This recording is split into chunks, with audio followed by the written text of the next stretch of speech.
روشنیوں کے شہر کراچی میں امید کا ایک اور دیا بجھا دیا گیا۔ آج ایک باپ اور بیٹی ایک رئیس زادی کی سفید لگژری گاڑی کے پہیوں تلے رون دیے گئے۔ گزشتہ شب 60 سالہ عمران نجی یونیورسٹی میں MBA کی طالبہ آمنہ کو لے کر واپس گھر جا رہا تھا کہ معروف کاروباری خاندان کو بیٹی اور دوسرے کاروباری خاندان کی بہو نتاشا نامی خاتون نے باپ بیٹی کو کچل کر رکھ دیا۔ وہ باپ کہ جو اپنی اولاد کو اچھی زندگی دینے کے لیے پاپڑ بیچ کر گزارا کر رہا تھا، وہ بیٹی جو اپنی پڑھائی کا خرچہ اٹھانے کے لیے پرائیویٹ نوکری کر رہی تھی۔ صرف باپ اور بیٹی ہی نہیں بلکہ ایک کار کو بھی ٹکر ماری جاتی ہے جس میں 2 افراد سوار تھے۔ خاتون کی گاڑی الٹ جاتی، موقع پر کھڑے افراد اسے گاڑی سے باہر نکالتے ہیں، پھر رینجرز اور پولیس اہلکار موقع پر پہنچ جاتے۔ عام عوام کے سامنے خاتون پاگل ہونے اور نشے میں ہونے جیسی حرکتیں کرتی ہے، لیکن اہلکاروں کے پہنچنے پر خاتون کے چہرے پر اطمینان واضح دکھائی دے رہا ہے اور وہ عوام پر سیخ پا بھی دکھائی دے رہی ہے۔ خاتون کو تھانے لے جایا جاتا ہے جہاں وہ بالکل اطمینان سے بیٹھ جاتی ہے جیسے کہ اس نے کچھ کیا ہی نہ ہو۔ خاتون کے چہرے پر اطمینان کیوں تھا؟ وہ قانون کے رکھوالوں کی موجودگی میں پر اعتماد کیوں تھی؟ اس کا جلد نے پیش ہی نہیں کیا۔ تاہم تفتیشی افسر نے ملزمہ کے 7 دن کے لیے جسمانی ریمانڈ کی استدعا کی۔ تفتیشی افسر سب انسپیکٹر عامر الطاف نے ملزمہ کی عدم پیشی اور ملزمہ کی عارضی میڈیکل رپورٹ بھی عدالت میں جمع کرا دی۔ تفتیشی افسر نے عدالت کو بتایا کہ جناح اسپتال کے ماہر نفسیات ڈاکٹر چنی لال نے ملزمہ کا معائنہ کر کے اسپتال میں داخل کر لیا۔ ڈاکٹر کے مطابق ملزمہ کی حالت ایسی نہیں کہ اسے عدالت لایا جائے۔ ملزمہ کی ذہنی حالت بہت خراب ہے، لہٰذا ڈاکٹر کی ہدایت کے مطابق ملزمہ کو آج عدالت میں پیش نہیں کیا جا سکتا۔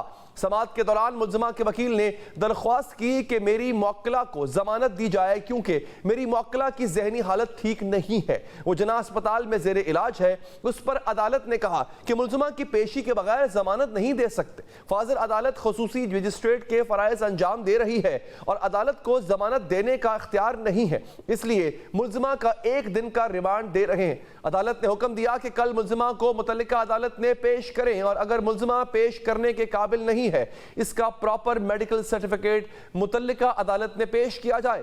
عدالت نے تفتیشی افسر سے سوال کیا کہ گرفتاری کے وقت ملزمہ کا ڈرائیونگ لائسنس قبضے میں لیا گیا ہے۔ تفتیشی افسر نے عدالت کے اس استفسار پر گردن ہلا کر نفی میں جواب دیا، جس کے بعد ملزمہ کی وکیل نے بتایا کہ میری موکلہ کے پاس پاکستانی نہیں UK کا لائسنس ہے۔ اس پر عدالت نے سوال کیا کہ UK کا لائسنس پاکستان میں قابل قبول کیسے ہوگا؟ وکیل نے بعد ازاں میڈیا سے گفتگو میں بھی اپنا موقف دہرایا۔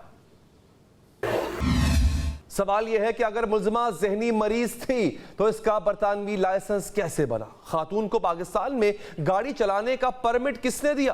خاتون ذہنی مریضہ تھی تو سیکرٹری اہلکاروں کے آتے ہی وہ شہریوں سے تلخ لہجے میں گفتگو کیسے کر رہی تھی؟ پولیس خاتون کو بچانے میں پھرتیاں کیوں دکھا رہی ہے؟ کیا خاتون کی دوہری شہریت کو بنیاد بنا کر اسے بیرون ملک فرار کروا دیا جائے گا؟ خاتون کو گرفتار کرنے کی بجائے اسے حفاظتی تحویل میں کیوں لیا گیا؟ آج آمنہ اور اس کے باپ کو دفن کر دیا گیا، مگر ان کی قبریں ہمارے نظام انصاف پر، ہمارے قانون پر، ہمارے حکمرانوں پر سوالات کا ایک بار گراں چھوڑ رہی۔ کیا پاکستان صرف اشرافیہ کا دیس ہے؟ کیا ایلیٹ کلچر یوں ہی غریب کو اپنے پاؤں تلے روندتا رہے گا؟ کیا ہماری پولیس اشرافیہ کو بچانے کے لیے کمزور FIR درج کرتی رہے گی؟ کیا یہ پاکستان پاپڑ بیچنے والے کا ملک نہیں ہے؟ کیا محمد آصف اور آمنہ کو کبھی انصاف ملے گا؟ کیا قتل کرنے پر اشرافیہ کو دیت کے نام پر لائسنس ٹو کل دیا جاتا رہے گا؟ کیا نتاشا ذہنی مریضہ ہے یا پھر سڑکوں پر دندناتے پھرنے والی ایلیٹ کی موجودگی میں سروس لائن پر چلنے والے باپ اور بیٹی ذہنی مریض تھے؟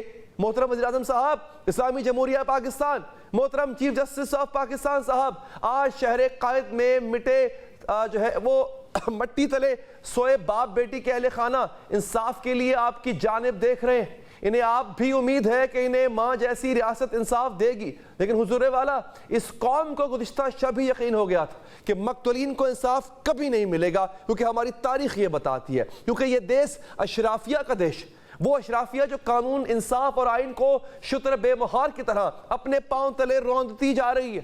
نتاشا کو ذہنی مریض ثابت کرنے کی کوشش کی جا رہی ہے، حالانکہ خاتون اتنی بہتر حالت میں تھی کہ کارساز جیسی مصروف سڑک پر تیز رفتاری سے گاڑی چلانے یا پھر معصوم لوگوں کو اپنی گاڑی تلے کچل دینے، یہ ایک ایسا نظام ہے کہ جہاں کمزور کی داد رسی نہیں ہوتی ہے، طاقتور کو سزا نہیں ملتی ہے۔ ہم سے پہلے قومیں اسی لیے تباہ ہوئی تھی کہ کمزوروں کو سزا دی جاتی تھی، طاقتوروں کو چھوڑ دیا جاتا تھا۔ ہمیں پتہ ہے کہ ہم چند دن چیخیں گے، آواز اٹھائیں گے، پھر صدا کا قحط پڑ جائے گا اور اسی دوران نتاشا وکٹری کا نشان بناتے ہوئے نمودار ہوگی کہ عدالت اسے باعزت بری کر چکی ہوگی۔ مگر آخر کب تک ایسے چلے گا؟ آخر کب تک یوں ہی غریب طبقہ اشرافیہ کے پاؤں کے گرد جو ہے وہ اس کی پاؤں تلے روندا جائے گا؟